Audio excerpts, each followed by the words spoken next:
Here now is Fred Barnes from the Weekly Standard and Hadley Heath Manning from the Independent Women's Forum. So, guys, they want to build on this momentum going forward because you got a lot of juice. There's a lot of positive feeling. People that were never behind President Trump before were standing there in that video behind him. At the same time, if you go out and swing for the fences and miss, you kill all that momentum. So, Fred, were it you, what would you go out and try and tackle first? You know, I think there's a good idea that comes out of Republicans, and I was surprised that when I've talked to a lot of them recently that they mentioned this because I hadn't thought of it.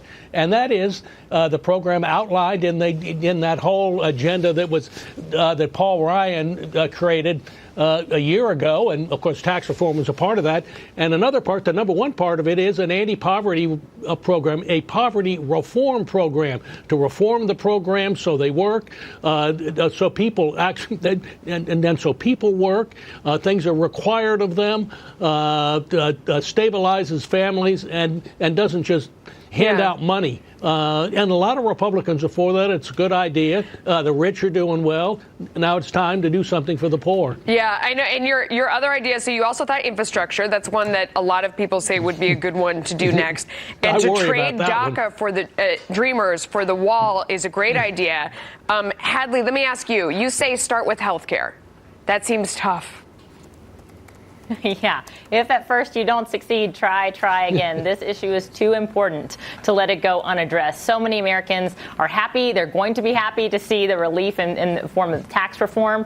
But as corporations and as individuals get a hold of additional resources, we don't want to see those resources continually drained into a bottomless pit of high health insurance costs, high health care costs. And I do believe that this was one of the issues that drove voters to the polls, not just to put President Trump in office, but to give Republicans control of the federal government overall. And so hopefully building on this momentum and learning from the experience of this summer where they did fail to repeal and replace the Affordable Care Act, they can get to 50 votes in the Senate. They can do it.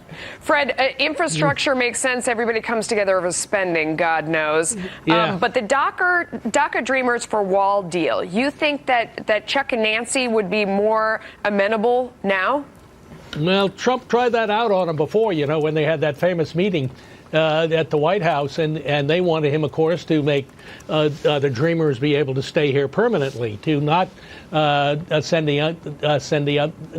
any of them back from where they came.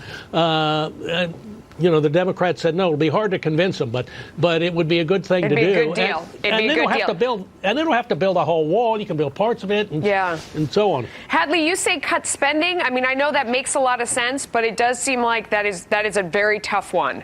But you think this would be the best time to try and do that?